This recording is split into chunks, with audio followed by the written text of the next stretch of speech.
Hey, what's up guys? It's Slayer back here again with another video. I have kind of a funny, kind of wild story for you guys tonight.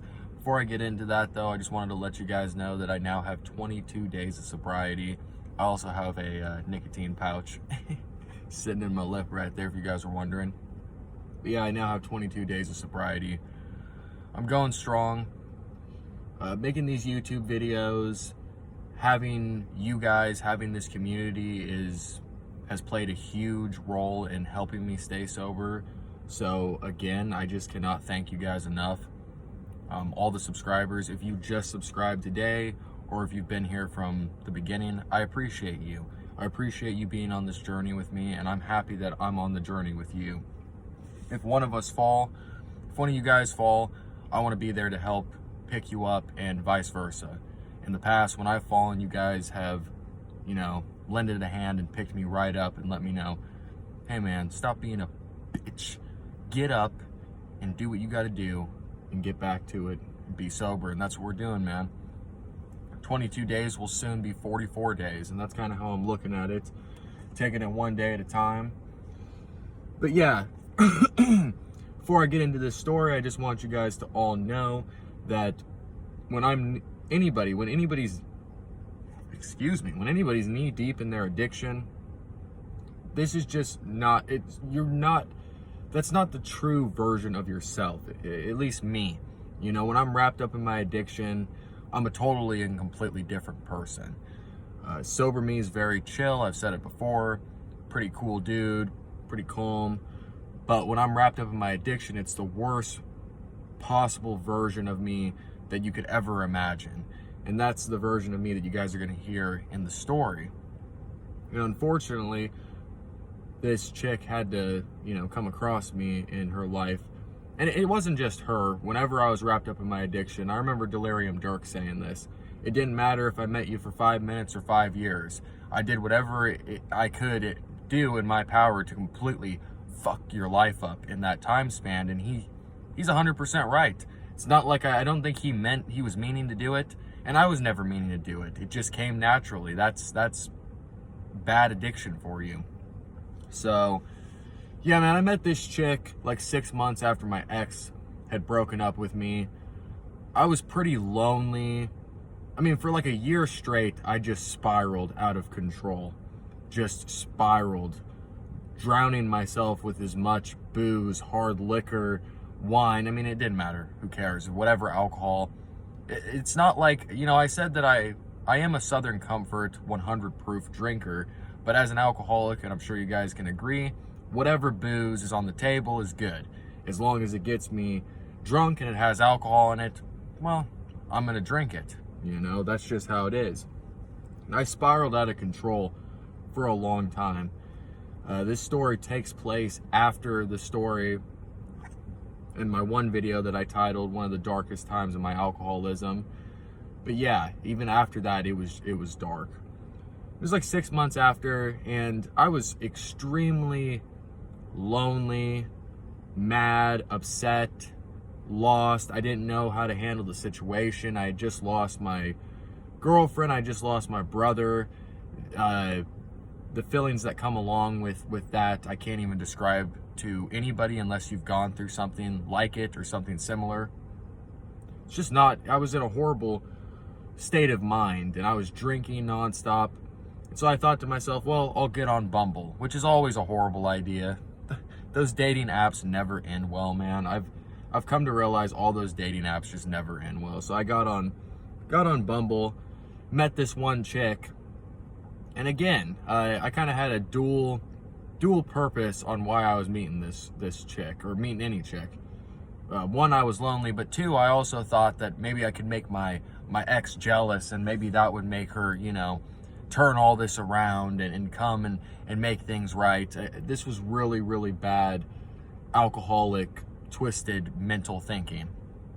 So I met up with this chick, and we started hanging out. The first time that we hung out, we just got drunk together.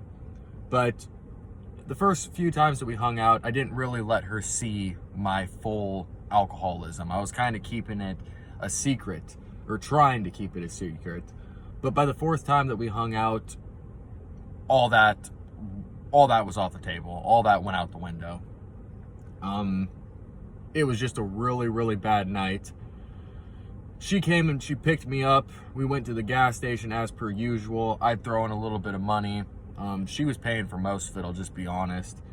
And this particular night, she went into the gas station, bought like a 12-pack and like a bottle and came back out. And that wasn't enough. Of course it wasn't enough. And when she got in, she gave me the alcohol and I looked at her, I was like, this isn't enough. She kind of looked down, she's like, this isn't enough? And I'm like, no, you know, I need more alcohol. And more and more and more. Enough is never enough. And she was like, what? I was like, yeah, you need to go in and you know, get some more. So she ends up kind of looking at me like I'm crazy. I think maybe it was finally starting to settle in that, you know, I've hung out with this guy 3 times now, and every time that we hang out, he's just getting trashed. And now he's asking me to get even more alcohol. So she goes in there and purchases even more and comes on out. And yeah, this was the beginning of a disastrous night. We ended up pulling up, excuse me, we ended up pulling up at our usual parking spot and proceeded to just drink. Well, I proceeded to drink. She proceeded to drink like a normal human being, you know, like have 1 or 2. And I'm sitting there just one after the next, you know. We had like 2 bottles, shooters, a 12-pack and like a 6-pack. I mean, just all sorts of alcohol. And I'm like a kid in a candy store. I'm picking up, you know, grabbing it left and right. Something else interesting that happened during this night is when we were sitting there drinking, I looked up, I just happened to look up in the rear view mirror. And when I looked up, there was a police officer. That was the first thing I saw when I looked up. There was a police officer literally walking up towards the car. Here we are sitting in a running car with all sorts of open containers. I start flipping out. I'm like, oh shit, you know, I grab a blanket, I throw it over the booze. I'm like, yo, there's a cop. He comes around and he's like, knocks on the window, and she rolls down the window. He's like, what are you doing? And at the time, I was still smoking cigarettes, so I'm like, I jump into action, you know, and I'm half twisted at this point, and I jump in, I'm like, yo, we're just smoking cigarettes, we're hanging out, we're talking, and he looks down at me, he's like, just smoking cigarettes, huh? I'm like, yeah, we're just smoking cigarettes. Kind of looks at us, he's like, yeah, well, whatever, go fuck yourself, basically, and just ends up taking off. He's like, whatever, you guys should be smoking cigarettes here. And he didn't tell us to leave, he just ends up taking off. We're like, okay, well, that was weird. And so the night proceeds. I am drinking like a fish, and probably 2 hours has went by now. And at this point, I'm completely and utterly trashed. I'm seeing double, like literally I'm looking in front of me and I'm going cross-eyed. I can't keep my eyes to look straight. Like I said, everything is double. My speech is completely impaired at this point. I am trashed. I can't keep anything together. And she's like looking over at me and she's like, you know, I think that you need to chill, you know, on the drinking. I think that you've had enough. Meanwhile, I'm looking at her and I'm seeing 2 of her. I grab the bottle. I drink even more. Just start bucking it. Next thing you know, I completely black out. And this is where she kind of had to explain to me what happened from this point on, because I was just completely gone. I ended up, I guess, passing out in the passenger seat of her car. And I randomly, this is crazy, guys. This doesn't make any sense.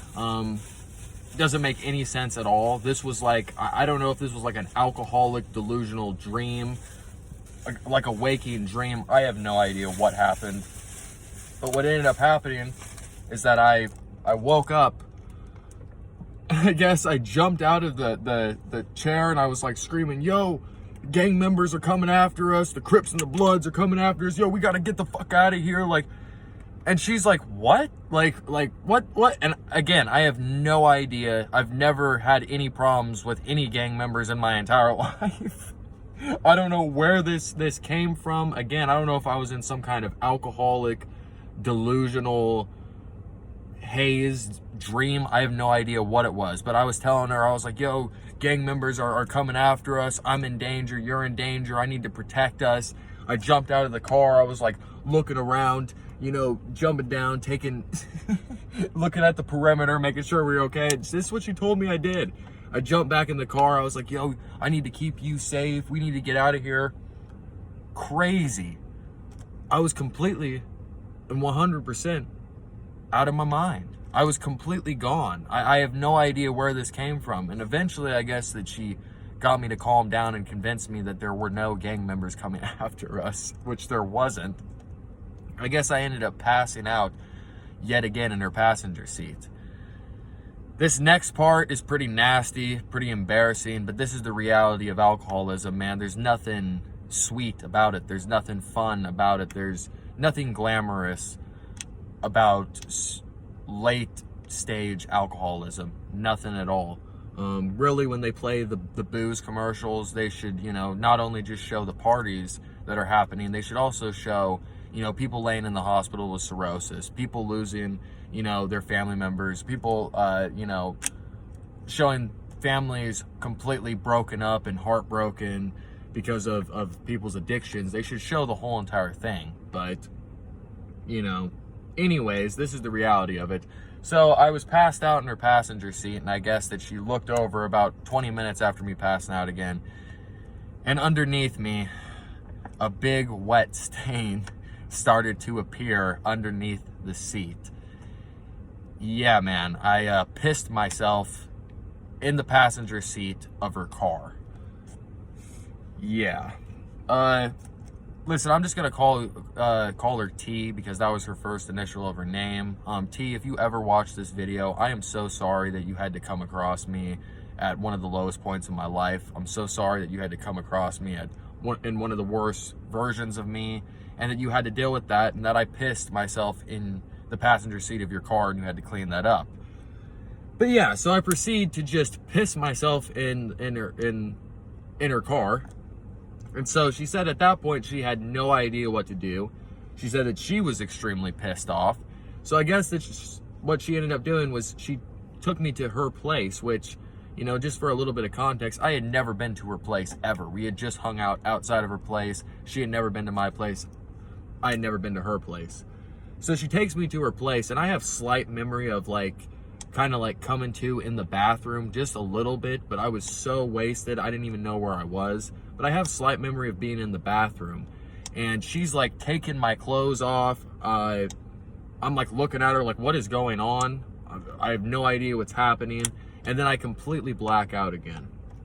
Next thing you know, I'm waking up. I'm laying in a bed, and I'm waking up, and I am completely groggy. And the first thing that I really noticed, though, is how brutally fucking hungover I was just immediately when I woke up. It was like I opened my eyes and it was just an instant hangover. I mean, it wasn't hangover, it was withdrawal. Let me get that straight. It wasn't a hangover, it was withdrawal. And I ended up leaning up, like right away I leaned up, and it was like bells were going off in my head. Bung, bung, bung.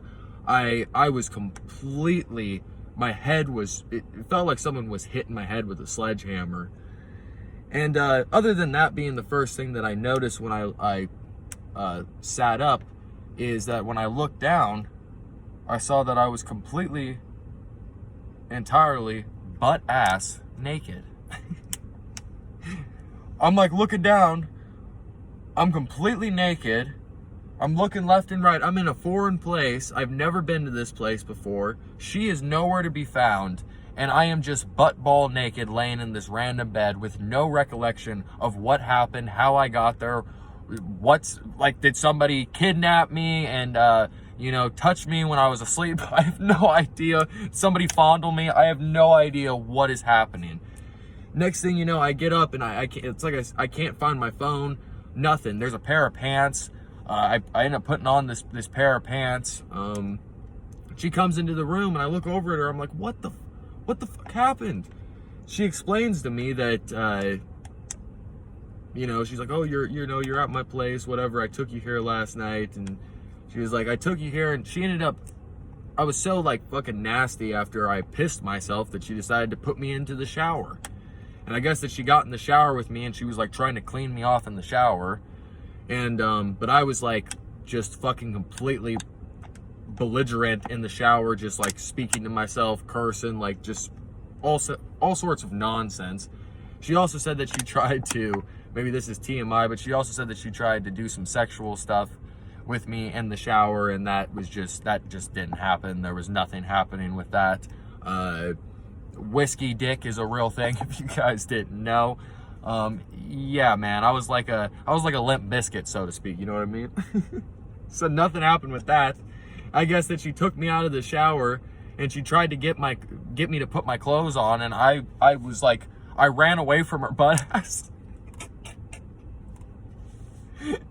You know, that some of this stuff is comical, man, but at the same time, it's tragic. It's embarrassing. There's nothing, I'm not proud of any of this, but I guess that she tried to get me to put my clothes on, and I ran away from her butt ass naked, and I was just like running around her place completely naked, like talking to myself, and she eventually got me to come to her bed and lay in her bed, and she just left me there, and I passed out.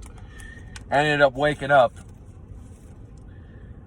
and that's what ended up happening, man. I swear, it's not the craziest story that I have by any means, but it's just another stupid, fucking dumb story from my drinking. And my mission in trying to make my ex jealous never worked. This chick, T, ended up going to my ex's workplace, cursing her out.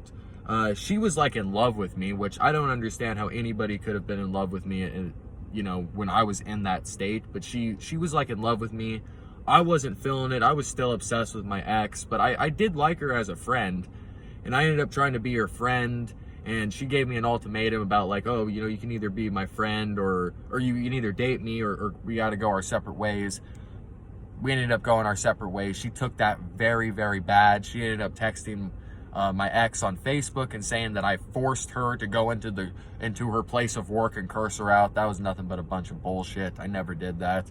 And I'm sure that I know my ex just used that as fuel at the time to continue doing the messed up, nasty stuff that she was doing. The amount of stories that I have, I mean, when you get later into your addiction, it's like God, the universe, you know, I'm a Christian, so I like to say God. It's like he doesn't allow you anymore to get away with your bullshit, with your drinking or with your using anymore. No matter how little it is, it's like no matter what, you're going to be walking away with missing something. You're going to lose something each relapse once it hits the fan. And I've noticed that. You know, I didn't tell you guys, but this last relapse, I lost a really good friend of mine. She was a super good friend of mine. And it wasn't just this last relapse, but these last few relapses. It's like there's a demon that takes over me, man. And its number one mission is not just to kill me, but just to completely destroy my life, make me do shit, you know, text people stuff that I would never say in a million years, get in contact with people that I haven't talked to in forever. And I was just sending my friend, who I really, really cared about, just horrible stuff. And she had enough of it. She ended up blocking me, being done with me. And that's really affected me. It's really fucked with me pretty bad. You know, that on top of ending up in the hospital 3 times this time around, being in the detox center, the nurses recognizing me, knowing who I was. You guys, I don't know if you guys understand that or not, but going into the hospital and everybody knows who you are, that's not a cool feeling. That's nothing to be proud of. It's a very shameful feeling. And every single chick that I hung out with, because, you know, after that's like 6 months after my ex and me were broken up, I just went on a rampage of a drunken dating rampage where I was just trying to get laid. Almost got this chick pregnant, which would have been an absolute and utter disaster, I'm sure. There was a short time period where I really thought, guys, that maybe if I became a father, maybe if I got somebody pregnant, that maybe it would straighten me out. I really did believe that, because if I had a kid, that's going to become my number one priority. Everything after that goes to the side. So there was actually time periods in my, when I was knee deep in my addiction where I was hoping to maybe become a father. That's how bad it was. But with this chick, I'm glad that it didn't end up happening. It was a super close call. I thought that she was pregnant 100%. She thought she was pregnant, but she wasn't pregnant. I was putting myself in extremely dangerous situations. I remember around this time period, I went to meet this one chick that I really wasn't even that interested in, but she had a lot of booze. I got on the interstate at like 2 in the morning and I was flying. I was blacked out drunk on the interstate. I mean, how dangerous, man. Just how dangerous. And I didn't care. That's the thing. During this time period, man, this was some of the worst drinking. It probably was. I was broken, man. I mean, I say that I'm broken now, but I really at this time did not care about like my life really. I really didn't even value other people's lives when I'm getting in the car on the interstate going 70 miles an hour. I couldn't handle my emotions with that situation. I didn't know how to handle it. And so I was just drinking left and right. And anybody that got in the way of it was gonna suffer my wrath. Basically, it was you get out of my way. I felt like that's all I could do at that time to be able to handle it. And of course, that's not true at all. And look at where it led me. It didn't lead me anywhere. But at that time period, there was not a soul that could have convinced me otherwise. That to me, the only solution at that time period was to drink. And yeah, it was just crazy. It's never worth it, guys. It's never worth it. If you're having problems out there, you're not alone. You're not alone. If you've done crazy stuff, if you've had crazy experiences with your drinking, you're not alone either. You're really not. Don't feel ashamed or embarrassed. There's stories that one day I'll get into on this channel that you guys are just going to be like, wow. Wow. My addiction has taken me into places that I'm just not very proud of. This is kind of like a minor story compared to some of the stories that I have when it comes to my drinking. And I've said it before, man. Go to a detox center. Go to church. I try to thank God every single day. I do. I thank God every single day. Not only for being alive and having another opportunity, but also for you guys. I thank God for you guys and all the blessings. And, I'm not going to preach to anybody, but God is a really strong part in my sobriety. But whatever that might be, if that's AA, go to AA. Do whatever it takes to take that first step. And, even in these 22 days, I'm still going through some like physical problems from my drinking, but mentally it's like things have already started to get better. And I've had some anxiety and stuff, but slowly but surely it's getting better. And yeah, man, do whatever you got to do because you're worth it. You are worth it. You are worth life. You are worth living a life that you don't have to have a ball and chain around your leg. We don't have to live in these mental prisons because that's what they are. They're mental jail cells that, man, when you're in it, you feel like you can't get out. And when I was first getting sober, the first couple times that I tried to get sober, I literally just thought that it's like, yeah, I'll never get sober. I'll never stop drinking. And after I've given it enough attempts now, you do come to realize that it's like, no, I can live without it. And it does get to the point where it is kind of like a choice where, I can choose that path if I want to, but it's just knowing the difference, man. In my IOP group, we watched an entire video about how like alcohol really becomes a disease after you've abused it to a certain degree. I thought that was really interesting because it's like I've talked about, and I think Backcountry has talked about too, that once you go through your first like onset of severe withdrawal, things are never the same again.